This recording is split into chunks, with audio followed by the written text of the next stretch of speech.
હાલો છોકરા, મધર્સ બ્લોકમાં બા તરફથી બધાને યાદી, સુધાબેન મહેતા તરફથી અને બધાને મારા તરફથી આશીર્વાદ.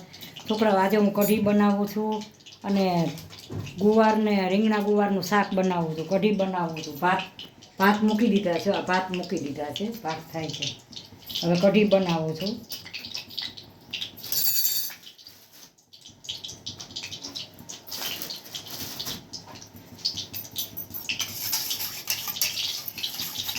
આ વઘાર મૂકી દીધો છે, એમાં થોડું ઘી નાખ્યું છે, ને થોડુંક તેલ નાખ્યું છે. એટલે કઢીનો વઘારમાં તમે ઘી મૂકો ને તો વઘાર બહુ સરસ આવે.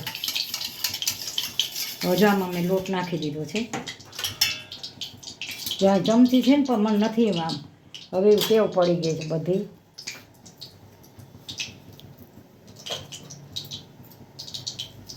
બસ હવે આમાં જો હળદર અને મીઠું નખાઈ ગયા છે. હવે આ બધું જો આ કોથમરી છે, આ કોથમરી, આ મરચાં છે, લીલા મરચાં. અને આ છે ને હું વઘારમાં મૂકીશ. હમણાં વઘાર કરું છું ને વઘારમાં મૂકીશ. આ વઘાર આવી ગયો છે.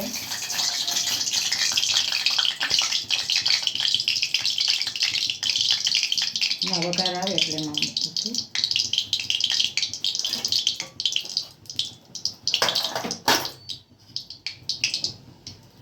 હાલો, વઘાર આવી ગયો છે. આ મેથી નાખી, આ મેથી સૂકી મેથી આવે છે ને એ મેથી નાખી હતી મેં. સૂકી મેથી, આ રાઈ,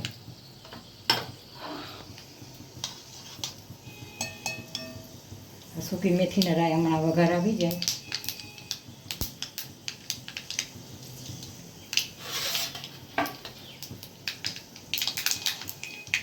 જાઓ, અવાજ આવે છે ને એ ફૂટી જાય ને.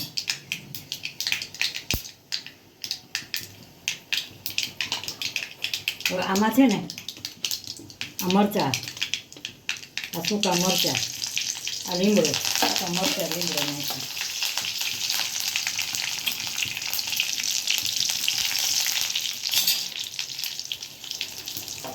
આ હિંગ નાખી.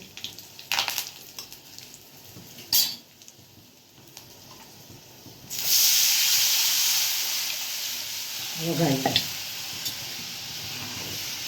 ઘણા પીળી કઢી કરે પણ હું છે ને અમારે પીળી કઢી પીળી જ હોય કઢી લગભગ. પણ અમારે મરચાંને કટકાઈ નાખ્યા છે. પણ અમારે દાળ અને કઢી બે વસ્તુ અમારે છે ને હવેજ વાર્યું જોઈએ.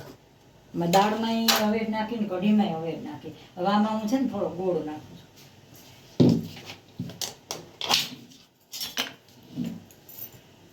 કઢીમાં ઘણી સાકર નાખે પણ સાકર કરતાં ગોળ નાખો ને વધુ સારું.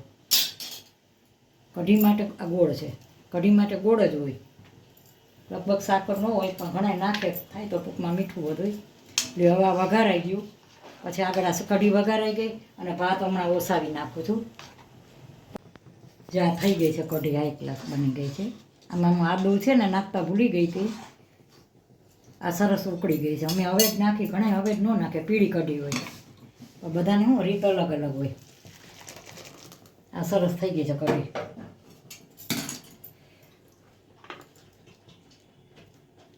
હાઈ ક્લાસ કઢી થઈ ગઈ. હવે હું ભાત ઓસાવી નાખું છું. પછી અહીંયા પાછું કઢી થઈ ગઈ, આ ભાતે થઈ ગયા.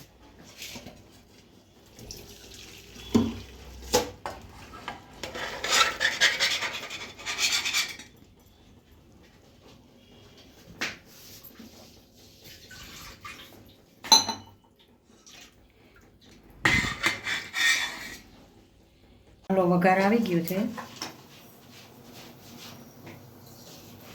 અને રાઈ મૂકી છે. રાઈ ફૂટી જાય ને એટલે હમણાં અહીં નાખું છું. રીંગણા અને ગુવારનું કર્યું. બાકી સૂકી ભાજી હજી છે. સૂકી ભાજી તો મેં બતાવી દીધી છે 2-3 વાર. આજે 11 છે ને એટલે સૂકી ભાજી છે ફરાળ.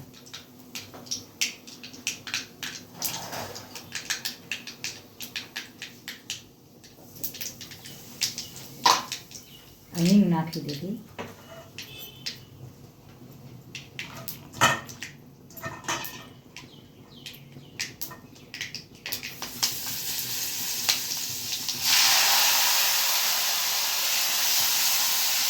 અને લસણ નાખ્યું વઘારમાં. થોડુંક પાણી નાખી દો ને વઘારમાં, તમે આમ વઘાર આમ કરો, 2 સેકન્ડ ચમચી ફેરવીને પાણી નાખી દો ને એટલે તમારે વઘાર બળે નહીં.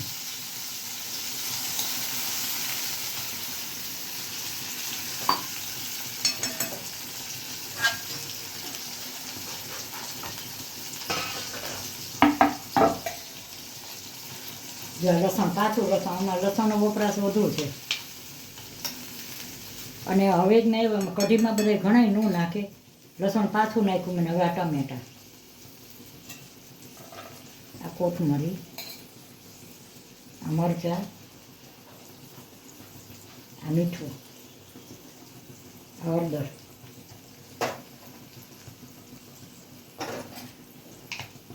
હવે જ નાખ્યું. જો આ ચમચેથી નાખો એટલે જુઓ, બાનો ચમચો તમને વારે વારે શાકમાં દેખાશે. શું કામ? ટેવ નથી. તમે જોજો, તમારા થકી તમે પ્રેક્ટિકલ વિચાર કરજો. તમે હાથેથી જે તમે મસાલા કરો ને એ તમને ખ્યાલ આવે તો તમને ચમચાથી ન આવે. કારણ કે પહેલેથી તમને પહેલેથી ટેવ હોય ને એટલે તમને એવું થતું હોય કે તમે હાથેથી આમ મસાલા કરો ને તમને ખબર પડે કે કેટલા મસાલા થયા, શું શું તમે કેટલું નાખ્યું. એટલે તમને ખબર ન પડે. આમાં હું જરાક ખાંડ નાખું છું. હાલો છેલ્લે નાખી દઈશ ખાંડ. જો આ સરસ થઈ ગયું છે. મેં આમાં લસણી નાખ્યું છે, થોડુંક લીંબુ નીચોવીશ, હજી થોડોક હવેજ. અમારે કઢીમાં હવેજ, બધા કઢીમાં દાળમાં બેયમાં હવેજ નાખીએ અમે. વાન સરસ હું ચડવા દઈશ. હાઈ ક્લાસ શાક બન્યું છે સરસ, વાન હું ચડવા દઈશ. તો રોટલીનો લોટ બાંધું છું, કારણ કે મને છે ને હાથમાં બહુ દુખાવો વધી ગયો છે. હવે જો આ ડૉક્ટરને બતાવીને જો કદાચ એવું લાગશે તો કદાચ પાટો આવે તો આવે, કારણ કે હાથનો અતિશય ખંભાનો દુખાવો છે મને. આ એન્જો પ્લાસ્ટિક મારી કરેલી હતી ને ત્યારથી મને જો એન્જો પ્લાસ્ટિક મારે અહીંથી કટ કર્યું હતું, અહીંથી કાંડામાંથી એન્જો પ્લાસ્ટિક કરેલી હતી આમ સીધી, અને એમાંથી ન જે એન્જો પ્લાસ્ટિક. એટલે મને તકલીફ એટલી થઈ ગઈ કે જમણા હાથે મને ફાવે, ડાબા હાથે બહુ ફાવતું નથી. એટલે મને આ હાથે મને વધુ ફાવે. તો હું કામ કરું ને તો મને અતિશય દુખે હાથ. હવે જો પાટો આવશે ને તો જોઉં. હવે પછી 2-3 દી જો બ્લોગ નહીં બનાવું, કાંઈક મને ફેર પડી જાય ને તો. હાલો જો લોટ બંધાઈ ગયો આ ગ્લાસ, અને આમાં શાક બને છે. આ સરસ શાક થાય છે, પછી આગળ બતાવું. જે આ શાક થઈ ગયું છે, હાઈ ક્લાસ બની ગયું છે સરસ. આ મેં ગુવારનું લસણિયું શાક કર્યું છે, ગુવારનું. હવે ગરમ જ કરવા રાખ્યું. આ જીરું મૂકી દીધું છે. હું સૂકી ભાજી બનાવું છું. આજે 11 છે એટલે સૂકી ભાજી મેં કીધું.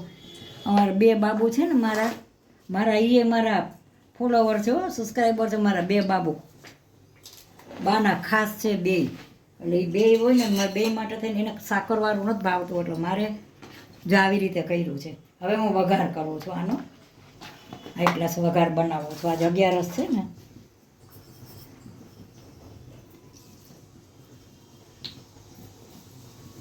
જીરું મૂક્યું, જીરું બ્રાઉન થઈ જશે ને એટલે હું વઘાર કરીશ. જ્યાં શાક હજી થોડું ગરમ કરવું છું. બહુ સરસ થયું છે લસણનું. અમારે ગામડાની રીતે, ગામડામાં રહેતા હોય ને ખબર હોય કે આવું જ બને. અમારે તીખું શાક જ હોય. ગામડું તો કોઈ દી ભૂલાય જ નહીં. ગમે એવું હોય ને તમે ગમે એટલા,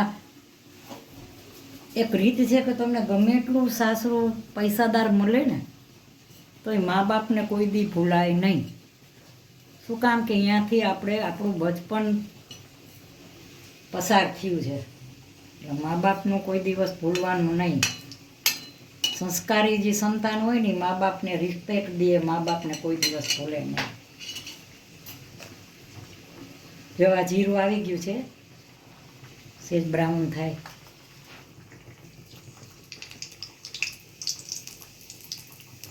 સંસ્કાર તમે એમ કહો પણ તમારા સંસ્કાર છે ને કોઈ દિવસ ખરીદાતા નથી. તમારા રીત ભાત ટેવ બધા તમારા પરિવારમાંથી આવે. તમારો પરિવાર જેવો હોય ને એવું જ બચપનમાં તમે જેવું જોયું હોય ને એવું જ તમે મોટા થઈને કરો. એટલે જીવનમાં ધ્યાન રાખવાનું હંમેશા. સારી ટેવ, સારા સંસ્કાર, સારા માણસો આગળથી સારું લેવાનું. કારણ કે આમાં સારું ને ખરાબ બેથી ભરેલા માણસો હોય છે.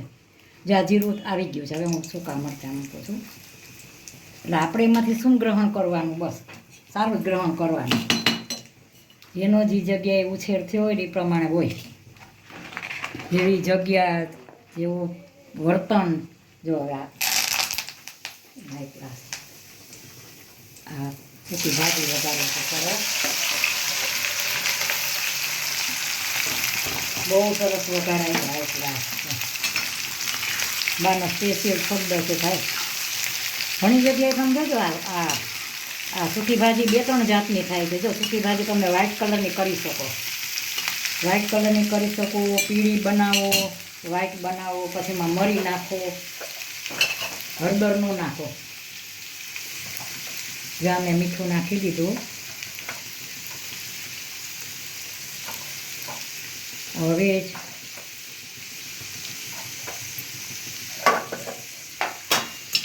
ભગવાન કહે છે કોઈ હોય ને એવું તમારે નહીં બનવાનું, કોઈ હોય એવું આપણે નહીં બનવાનું. ઓલી કહેવત છે ને કે અવેરે જે સમે વેર, વેરના સમે વેર વેરથી. જે વ્યક્તિ એવી હોય એના જેવા તમે થઈ જાઓ તો તમે બે સરખા થઈ જાઓ. તમારે એવું નહીં બનવાનું. જીવનમાં બહુ સૂત્ર સરસ છે. જૂના વડીલ આગળથી બહુ સારું શીખવા મળે. એ કોઈ દી તમને ખરાબ રાહ નહીં ચીંધે કોઈ દિવસ, પહેલાંના માણસો. હવે આ છે ને બહુ સરસ સૂકી ભાજી બની છે. છોકરાઓ તમે રૂબરૂ હો ને તમે એમ જ કે બા બહુ ફાઇન બની, જો જા શાક થઈ ગયું, શાક બની ગયું છે. હું આ બધી રસોઈ બનાવું છું ને એટલે મને થોડીક વાર લાગે છે. અને હું આ રીલની જેમ નથી બનાવતી. ઘણીવાર શું છે, ઘણાને આમ થોડુંક વાર લાગે ને તો નીકળી જાય. પણ તમે પૂરી બધી વસ્તુ જુઓ ને તો તમને રિયાલિટી સરખી ખબર પડે. જો આને હું થોડીક વાર ચડવા દઈશ. આ સૂકી ભાજી બનાવી છે 11 બસ. છોકરા મધર્સ બ્લોકમાં બા તરફથી બધાને મારા સબસ્ક્રાઈબરને યાદી અને આશીર્વાદ. છોકરાઓ આજે મેં જે રસોઈ બનાવીને બધી તમને બતાવી છે. જો આજે આ કઢી બનાવી છે, આ કઢી બનાવી છે, આ સૂકી ભાજી કરી છે, આ ભાત અને આ ગુવારનું ને રીંગણાનું શાક કર્યું છે, અને આ રોટલી અને આ છાશ. તો છોકરાઓ મારી આ રસોઈ કેવી લાગી, સારી લાગી હોય તો લાઈક કરજો, શેર કરજો, કોમેન્ટ કરજો અને સબસ્ક્રાઈબ કરવાનું ભૂલતા નહીં. સબસ્ક્રાઈબ કરજો. મને આજે હાથ દુખે છે ને એટલે થોડીક આમ નથી, એમ તો તબિયત થોડીક સારી, જમણો હાથ બહુ દુખે છે. કાંઈ ઉચકાવી નથી હતી તો મેં બ્લોગ તો બનાવ્યો, કારણ કે કાલે હું રવિવારે બ્લોગ નથી બનાવતી. એટલે મારો વિડીયો શેર કરજો, સબસ્ક્રાઈબ જરૂર કરજો. બાય બચો.